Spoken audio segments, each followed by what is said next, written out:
Hi, I'm Bobbin. I'm a therapist in private practice based in London.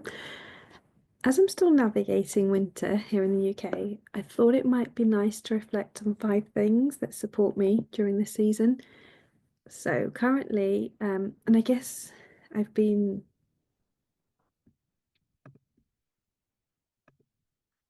I've been reading a really great book called Wintering by Katherine May.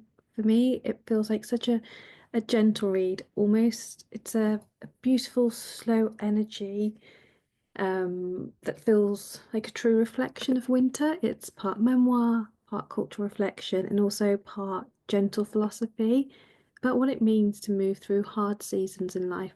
And so far, I'm really enjoying the book. And I find that May, Catherine May, who wrote it, the book really expresses and showcases her experiencing several overlapping winters in her own life. She talks about illness, depression, career uncertainty, the challenges of parenting a neurodivergent child. And for her, in the book, she really talks about what she noticed that everything in her culture, she lives in the UK, so everything in the culture here in the UK told her to push through.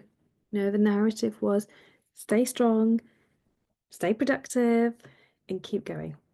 But um, alternatively, her body and her life were asking for something very, very different. And I really love that. The book, it's built on the idea that just like in the natural world has seasons, so do we. There's a time for growth and outward energy, and there are times of contraction, rest, grief, and inwardness. And wintering is the name she gives to those latter periods. And this is something I see all the time in my work as a therapist. Clients, people will come into the therapy room exhausted, not just from what they're carrying, but from the effort of sort of pretending that they're not in winter. And it could be, physically in winter of their season or in the winter of their life, from this sort of, and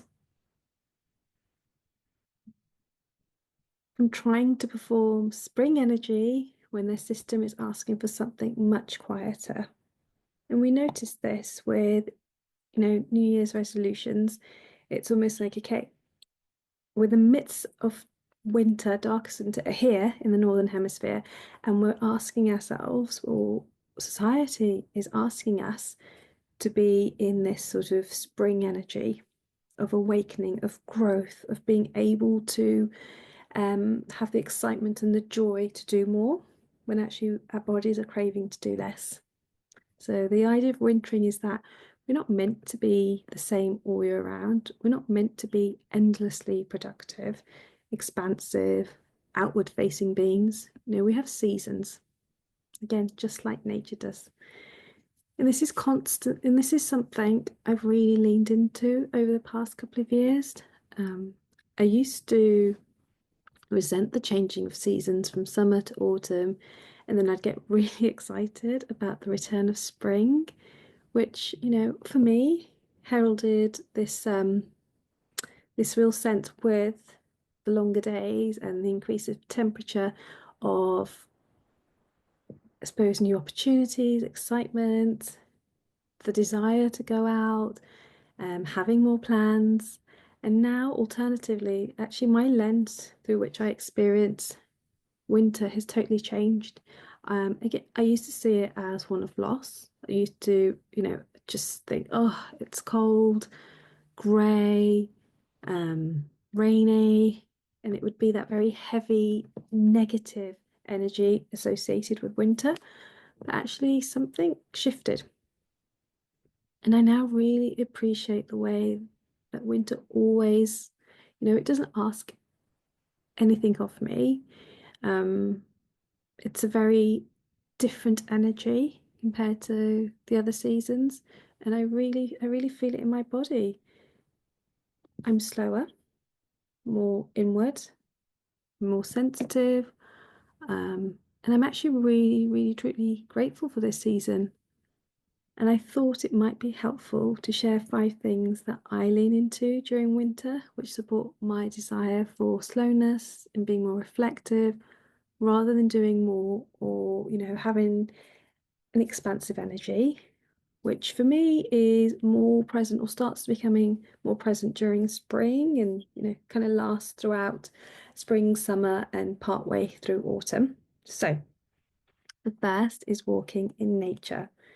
So, over the past few years, actually, probably since having kids, I really craved movement and walking. So, even in the cold, and maybe especially even in the cold to get me out of the house, um, I really enjoy that, even in the cold.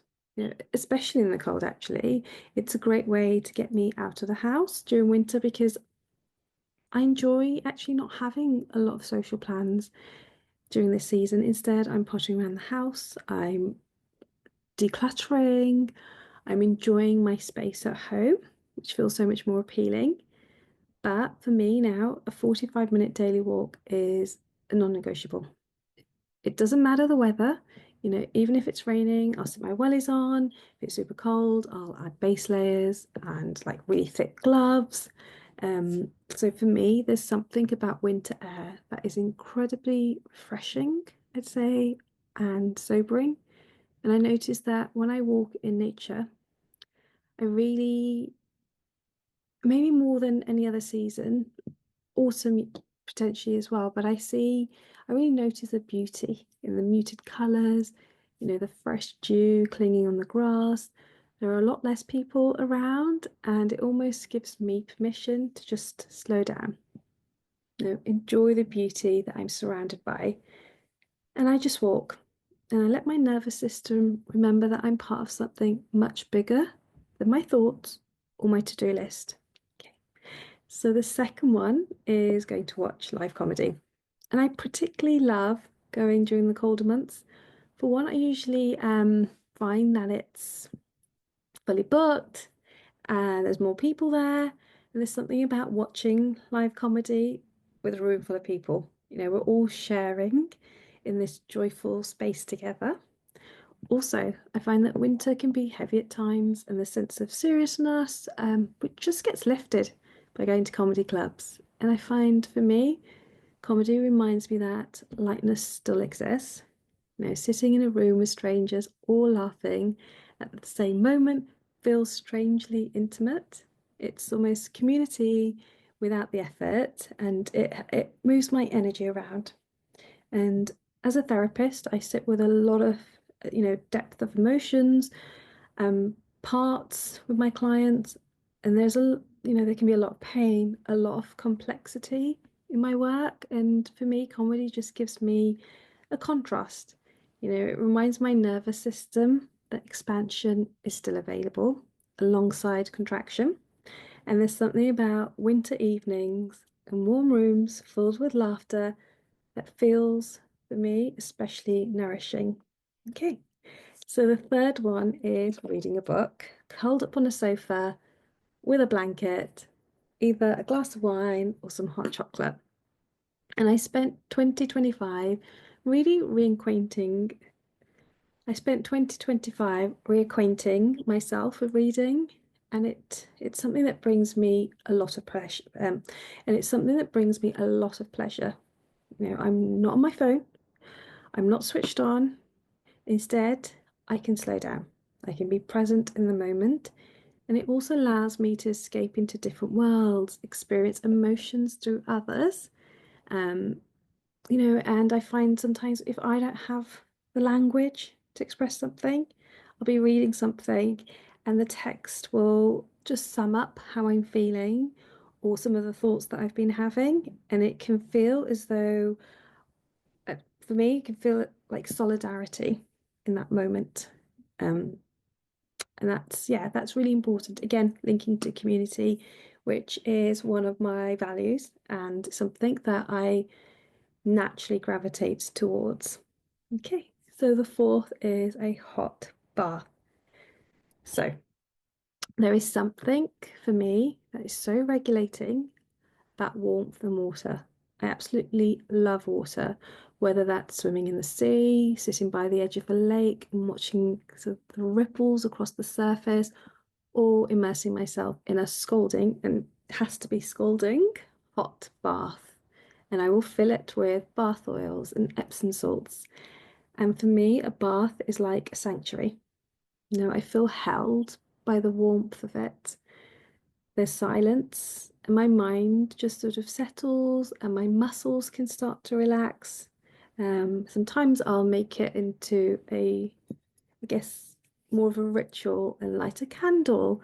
Um, and other times that none of that really matters. It's just a place for me away from everything else that's going on in my life to be with myself for an hour, sometimes 90 minutes. I've even had a bath and been there for 2 hours and just topped up the water when it's gotten colder. And because I find myself gravitating towards baths, especially, and not only, but especially during difficult periods in my life. So after I had a miscarriage, I remember I spent probably every day for about 2 months having a hot bath and allowing myself to feel. And that was like the container, but also the space where I was held and there was warmth and there was comfort without anyone trying to fix anything. And also after the birth of my children, I had a bath every evening, a space for myself to reconnect back to myself and to be able to just enjoy the silence as well. And then again during winter, it's something that I find immense enjoyment out of. Okay. And the fifth one, which is a good hearty meal. Winter always makes me crave food that feels grounding, food that has weight to it. I love a pie, a lasagna, a curry, that warm, stodgy food. Um, Sometimes I'll just, if I want something really like quick, easy, and reminds me of my childhood. I grew up in the Midlands. I will just, either I will just cook some chips, add some cheese, add some gravy, and yeah, sit on the sofa and enjoy it. My body also is incredibly grateful for that. Um, and it's food that's sometimes simmering for hours, and the smell just permeates throughout the house. So it's the first thing someone notices when they're entering my home. And I love hosting in winter. I find that during winter, I host more. In the summer, I'll arrange play dates in the park. But yes, so whether it's a play date for the kids or friends coming over for dinner, I enjoy being able to cook meals for them, and they are generally very hearty, heavy, rich foods that sometimes, may put you in a bit of a food coma. But again, yeah, hosting at home, that's great. We just migrate from the kitchen to the sofa with whatever beverage we've got to hand and yeah, recuperate. So,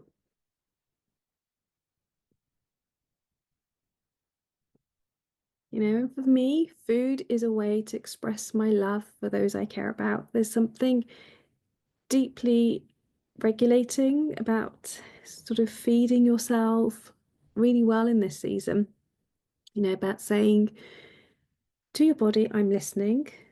I know you need warmth. I know you need sustenance. And what better way to do it than through food? So, just wanted to say those are my 5 practices that I find that I lean more into during these winter months. And, then none of them are dramatic. Nothing is going to probably surprise you. It's not impressive. There are no productivity goals attached to any of them. They're very quiet, they're very ordinary, but they are so, so deeply supportive for me. And in terms of wintering, for me, it's about, it's not about withdrawing from life.